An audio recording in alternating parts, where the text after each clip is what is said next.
Pauline from Stampin, Stampede or Stamp with Pauline, and today's quick back to basics tutorial is just about adhesives, and there's a couple of different options you can use. You have the snail, and you can buy the snail and then just buy a refill, get that out, and then that will actually just unclick, and so you've got that option. And with this one, all you do, as I'll just grab a scrap piece of paper here, is slide it along. It's now sticky and you're good to go. Some people really like it, other people don't. Other people have an issue with it. It's entirely up to you, so the choice is yours. We also have the tear and tape. So it's similar to what we used to have with the sticky strip, that red tape we used to have, and all you're going to do is peel that off, tear, and then stick it down, peel off the reverse side of that. If it doesn't come off straight away, try to come in from the side, and then you can peel that off, and again, it's done. This is really good for 3D boxes, attaching ribbon, those sorts of things. So you've got your tear and tape and you've got your snail.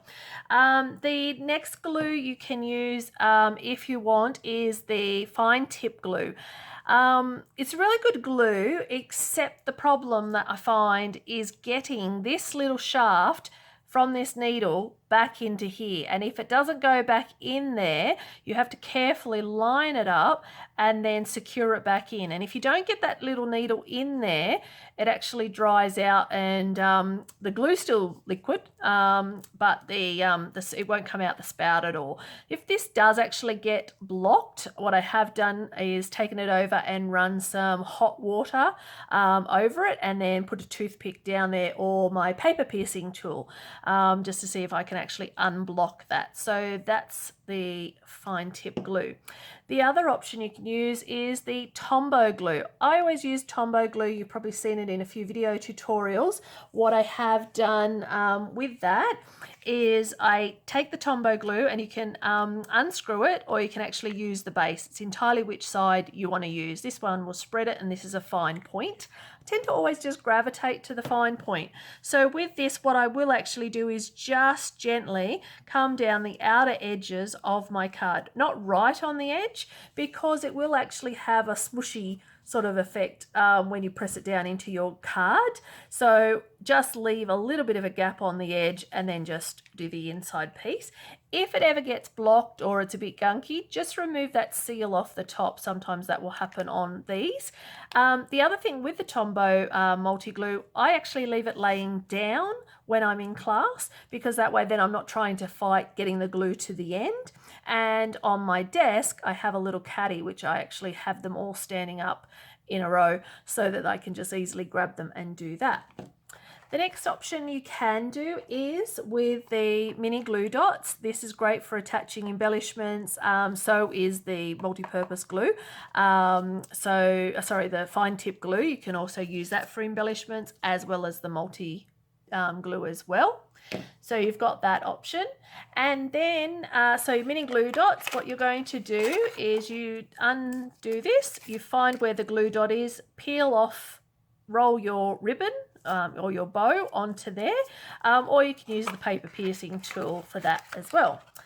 Okay, so the other option with adhesive is the dimensionals, and you can use these as adhesive, and that gives you the option of raising up some of your images to give your card some depth and some layers.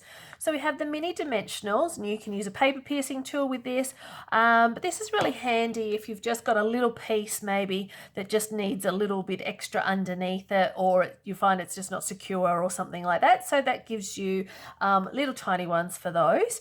This one here with the regular dimensionals, what I normally do is colour in all of them, these ones included. I colour in with an orange highlighter across the back of the dimensionals. This was a tip that was given to us years ago from a demonstrator, and because they're white on both sides, you can't really tell that you've removed the backing. So you sit there for ages trying to tap away and see that you have or haven't removed the backing part. So that's a great tip that we learnt of just running a highlighter over the top of that.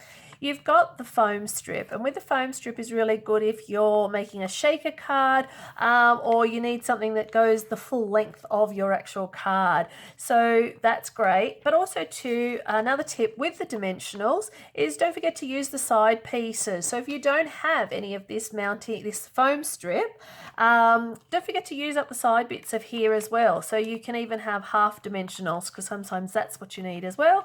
And then you've also got this piece to replace if you don't have any of this foam strip. Hope that helps. Bye.